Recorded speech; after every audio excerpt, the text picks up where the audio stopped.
Hello, I'm Micks Mowers, a Mower man, and welcome to my channel. In today's video, I'm going to be working on this nice little Titan leaf blower one more time. Now, the last video I did on this this little leaf blower was, I believe, a micro switch to be at fault. But however, since further looking, there is another micro switch in here as well. So there's actually 3 micro switches inside this leaf blower. I have since contacted the owner and said, look, we're sort of chewing time a little bit here, and I've got that switch sorted. That one's working okay, but this one in here I believe to be faulty, and possibly there's one inside the chute as well to be faulty as well. So I have tried to activate all the switches and still can't get the machine to even spark or start. So I said to the bloke, what is it you use it for? He said, just purely blowing. I said, do you use it for sucking leaves? He said, no, just purely blowing, that's all. So I said, what I can do is I can rewire this for you so that it works pretty much like a lawnmower. You still have the on-off switch available to you. That'll work as it should do. But the other switches will be taken out, and I can make the machine safe so you can't get access into the back of here. Or I can leave it as it is, and you have to make sure you turn the machine off. He said, no, if you can secure it at the back as well, Mick, so I can't get in there. I don't need to get into there. And then we'll also screw the chute on. You bring the chute down to me, and I'll just fix the chute so the chute doesn't come off. You can't get in the back of it, but he's still got a nice 2-year-old Titan blower that he can use, because the switch is going to be quite hard to come by, and diagnosing of the switch and taking it all apart is just going to eat into the time, and therefore it makes the repair economically viable to do that. It's just got too much money to repair it. So he said, get on and hardwire it, Mick, so I can turn it on and off at the switch as I want to, and that'll do me. So if this is your first time watching Micks Mowers and Mower Man, hit the old subscribe button or whack the old bell, set your notifications to all, that way you'll be told next time I upload another video. And without further ado, let's get down dirty, and let's try and get this leaf blower to at least start and stop on the switch whilst bypassing the other 2 and making it safe.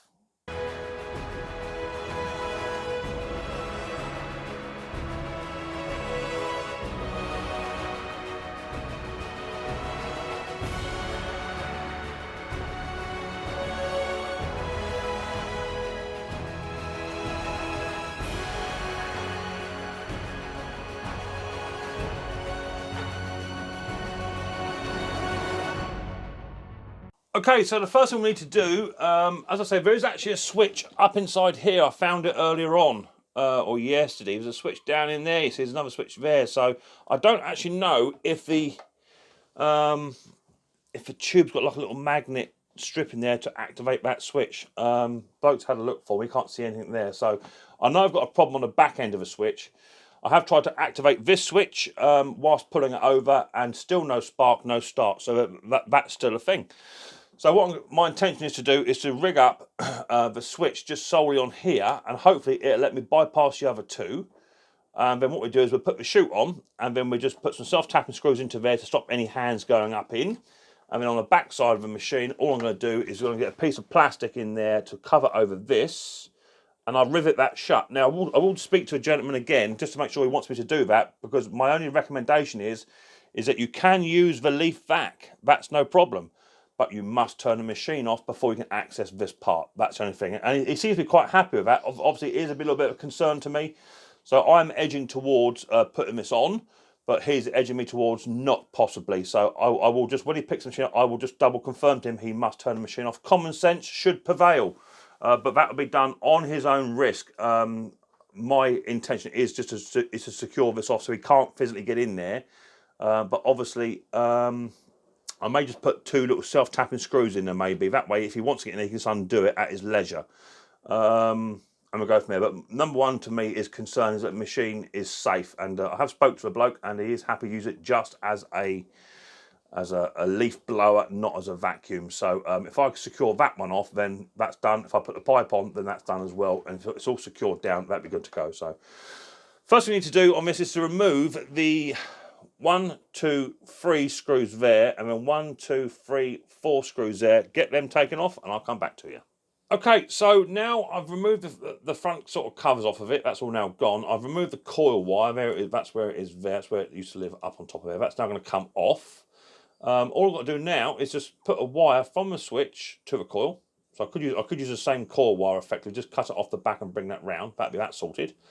and then just bring another one of his wires out, and then have it on the back of the switch and just off to any ground. So let me open the back up, and I'm going to remove that coil wire out of there because I can use that for my coil wire to go to the switch, and then I'll come back to you.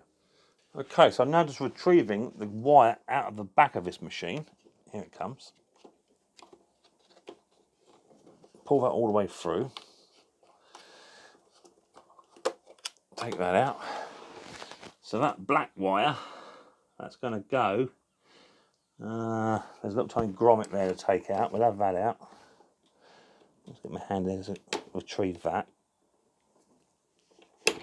And get hold of it without damaging the wires. Oh, that's right in there too. There it goes, a little grommet. And then I want that wire there, not that one.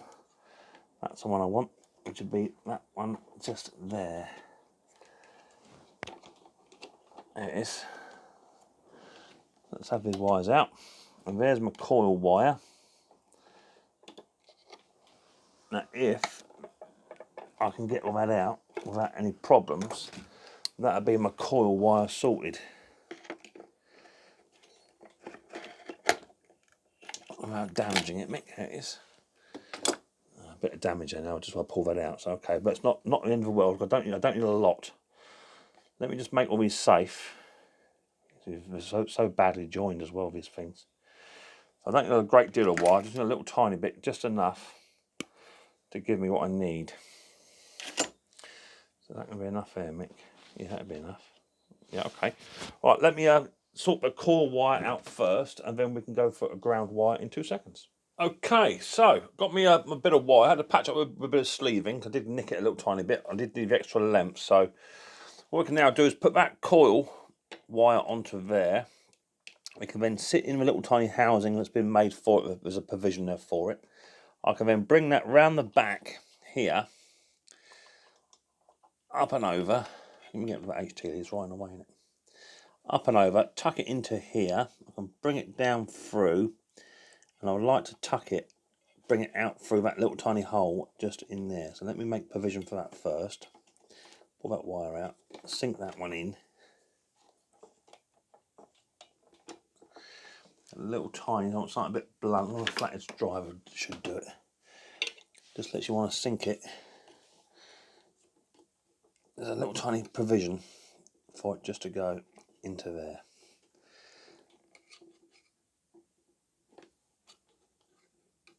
Come on, baby.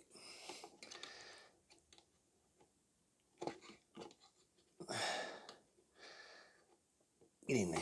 Oh, that's it. With that in there, I can then bring that up and onto the switch. And I want to put that onto the back of the switch. So all I'm going to need for that is a little tiny crimping spade fitting, or the other ones, the female ones. Try and find a red one to be good. Oh, it might have to be blue. I think I'm running out of red. Why do you always run out of the red crimpers? Red crimpers. You can never find the red ones when you want one. So they get used first because there's a slightly smaller diameter hole. Let me try and find one, and I'll come back to it in 2 seconds.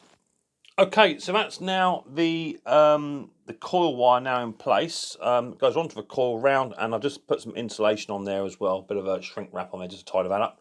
On a bit of red cable now, a bit of red wire now, and then we can link up the ground. Okay, so I've now got the earth wire, ground wire now coming through. So I can now put my coil wire up where it needs to be. I made a little provision hole for it, just so I can route it, just by heating up a Stanley knife and just literally just tucking it, cutting the plastics, just so it suits when it goes in and it's not going to pinch or chafe anywhere, because that's the main reason that these bits of kit fail in the first place. So just going to route these through that little tiny gap there, and then through the provision I've made for it, which would be, I'm getting both to fit in there. Yeah, they will do. So it's sitting there like that. Pull these wires down through. That'll be nice in there, and that goes in. And then all I've now got to do is hook up a little ring connector. I would like to get a little red one. Red one would be big enough. And all I'm going to do is I'm going to take the carburetor off, and there's a little tiny bolt that holds the carburetor inlet tube on. That's got a little brass bit behind that, and I'm going to fit that to that. So let me get that bit done, and I'll come back to you. Okay, so around the other side, and as I say, all I want to do here, I want to just remove the carburetor itself. That's the wrong size. Wrong size bit, Mick boy. Is that one? I think. Yeah, that one. So just going to remove these. Now you may be thinking this is a lot of work, Mick, just for the sake of getting this done. You should have just got the switch for it. Well, it's getting the switches, because I think it was 2 40 switches on here, not just a one. Waiting, and the cost of fitting them as well. Plus all the testing that goes into it as well. So you know, the problem I see is that we now manufacture bits of cheap equipment so cheap, it just is not worth fixing them, because the cost of a repair outweighs the cost of a machine purchased from new. So if you do this sort of repair and you're going to sting a bloke, 70, 80 quid, any main dealer tell you, they just won't entertain it. It's as simple as that. They wouldn't even entertain this. So by getting this gentleman up and running with his blower, he'll be happy. I'll make a few quid in the old pocket, not a lot, but I'll make a little tiny bit. And if he's happy, I'm happy. And there you go. This machine's only a 2020. It's done no work. It's been sat idle. I think he paid some money off of a neighbour or something, he said to me. So, he could potentially go a nice little machine here. So that's got a little tiny brass fitting just there. See that? So what I'm going to do is I'm going to get a little tiny blue connector, because the red ones I think are going to be too small maybe. No, that'll go on there. That'd be nice. So I get a little red connector. Just going to strip off the end of this one. I'll go to a touch more, Mick. That's it. Give that a little tiny curl up, and we're going to put the connector onto that. About there, give it a squeeze. Join that up. That's good. And then I can go get my bolt, feed that round. That can go onto there. That can sit onto there. Because finding a ground on these bits of kit is quite difficult nowadays. Without drilling somewhere else, but this should be viable. Because it's got a brass connection on one side and metal the other. So I'll tip that over, because that'll then encourage that cable to sit down. That also acts as a heat shield as well, that inlet tube, so there'll be no excessive heat coming from that. So that'll be okay. So now I can put this carby back on. Try not to lose all the bits and barbs that go with it. Airbox. I think the airbox went this way. Just double check there's a gasket on there, yeah, lovely. Gasket on the other end, lovely. That's trying to come off. We'll fit that down.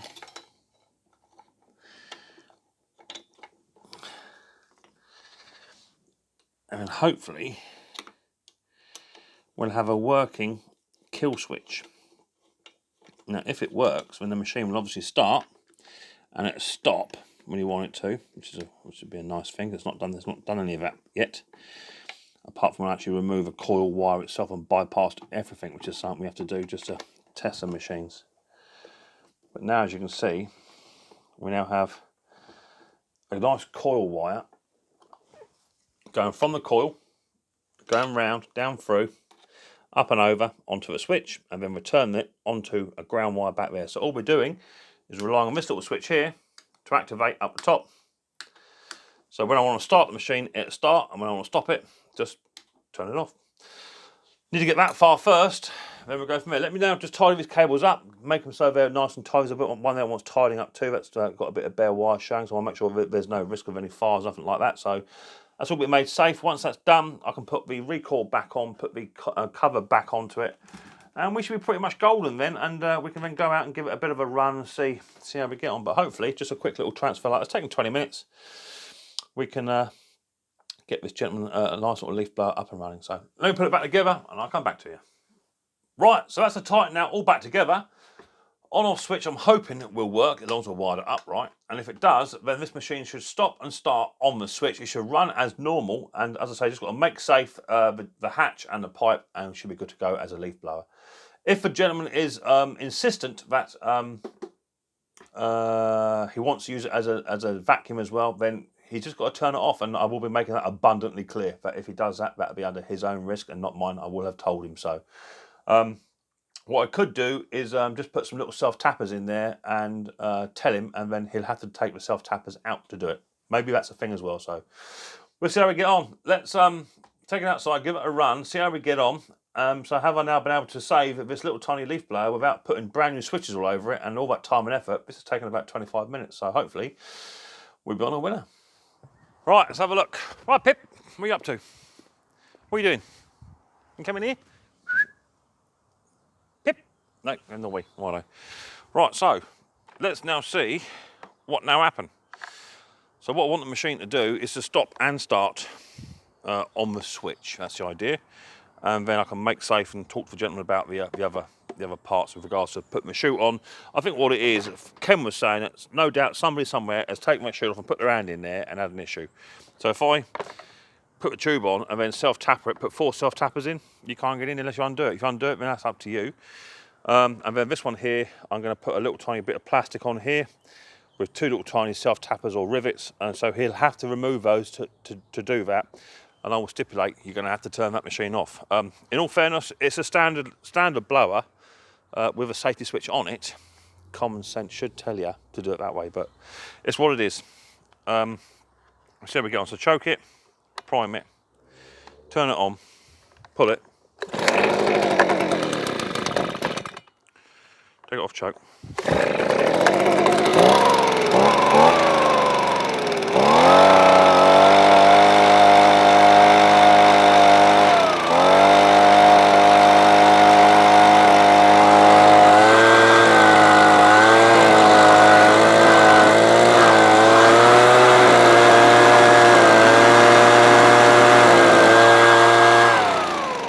So the big question is, does it now turn off?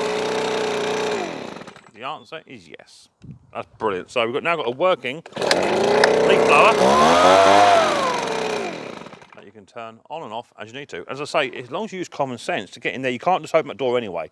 So that's number one. You can't just physically just get hold of it and open it. You have to put something in there to open that up. So I don't see why you would be doing that with the machine running and putting a bag on. That just doesn't make no sense to me at all. So, hello Pip, are you okay? Come say hi to the guys. No? Pip, come here. Come see Daddy. Come here. Come say hi to the guys. So here's my little Pip.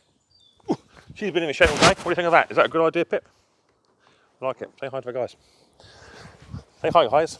Say hi. Say hi. I'm Pip. Say hi. I'm Pip. How you doing? There's my little tiny Pippy. She's all right. So there you go. We're all sorted. Good girl. I know. You cold? She's due her injections week after next. So she'll be out having walks before long, which would be good. You smell lovely, Pip. Good girl. So overall, I'm super happy with that. Super happy.